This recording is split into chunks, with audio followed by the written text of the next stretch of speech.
Sainte Joséphine Bakhita fêtée le 8 février. Miracle. Paroles et citations de Sainte Joséphine Bakhita. Miracle de Sainte Joséphine Bakhita.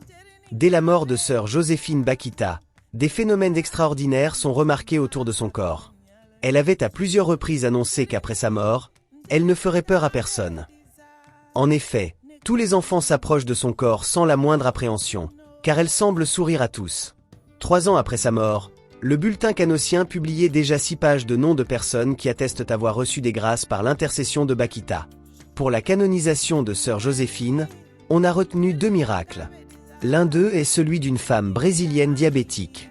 En raison de son diabète, elle développa des plaies infectées aux jambes et risquait d'être amputée. Elle se mit alors à prier Joséphine Bakhita dans la cathédrale de Santos au Brésil et constata rapidement la disparition des plaies. Cette guérison inexplicable, complète et durable sera reconnue quelques années plus tard par l'Église comme miraculeuse. Paroles et citations de Sainte Joséphine Bakhita. Sœur Joséphine n'eut de cesse d'être reconnaissante au Seigneur de l'avoir délivrée. Elle invitait chacun à mesurer cette grâce. Soyez bons, aimez le Seigneur, priez pour ceux qui ne le connaissent pas. Voyez comme est grande la grâce de connaître Dieu. Pendant les bombardements de la Seconde Guerre mondiale, sœur Joséphine reste sereine. Non, je n'ai pas peur, je suis dans les mains de Dieu. Il m'a libéré des mains des lions, des tigres et des panthères. Ne voulez-vous pas qu'il me sauve aussi des bombes?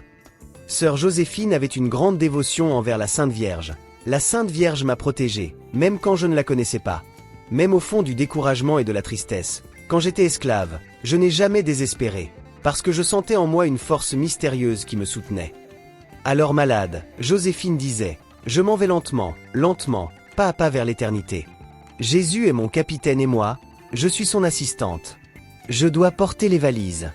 L'une contient mes dettes, l'autre, plus lourde, les mérites infinis de Jésus. Que ferai-je devant le tribunal de Dieu?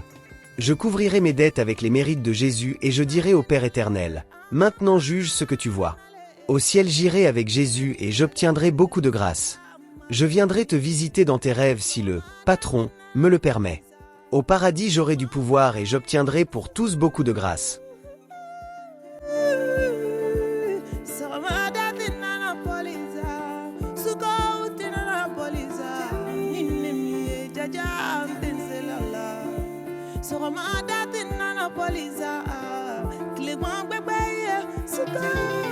Suka